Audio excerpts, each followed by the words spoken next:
শনিবার সন্ধ্যায় দক্ষিণ ২৪ পরগনায় নিহত এক দলীয় কর্মীর পরিবারের সদস্যদের সঙ্গে দেখা করতে গিয়ে বিজেপি সমর্থকদের রোষানলে পড়েন তৃণমূল কংগ্রেসের নেতা অভিষেক বন্দ্যোপাধ্যায়। হেনস্থার পাশাপাশি তাকে লক্ষ্য করে ডিম ও জুতাও ছোড়া হয়। এ ঘটনার জেরে উত্তপ্ত হয়ে উঠেছে পশ্চিমবঙ্গের রাজনীতির মাঠ। সাবেক মুখ্যমন্ত্রী মমতা বন্দ্যোপাধ্যায়ের অভিযোগ, বিজেপির নির্দেশে হাসপাতালে ভর্তি না নিয়ে ছেড়ে দেওয়া হয় অভিষেককে। প্রশাসনের ভূমিকা নিয়েও প্রশ্ন তোলেন মমতা। বলেন, অভিষেকের সফরের বিষয়ে পুলিশ আগেই অবগত ছিল, তবুও পর্যাপ্ত নিরাপত্তা ব্যবস্থা কেন নেওয়া হয়নি তা নিয়েও প্রশ্ন রয়েছে।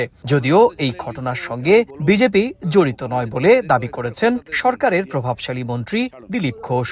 গা বমি বমি করছে, মাথা ঘুরছে, প্রেশার ফ্ল্যাকচুয়েট করছে, এই অবস্থায় ডাক্তাররা কিন্তু ছাড়তে চায়নি, কিন্তু তারা বাধ্য হয়েছে। তার কারণ তারা তাদের চাকরি খেয়ে নেবে বলেছে অথরিটি। পুলিশকে দোষ দেওয়া হচ্ছে। আজকে পুলিশ যদি নকদাদিন হয়ে যায়, নিকম্মা হয়ে যায়, তার জন্য দায়ী কে?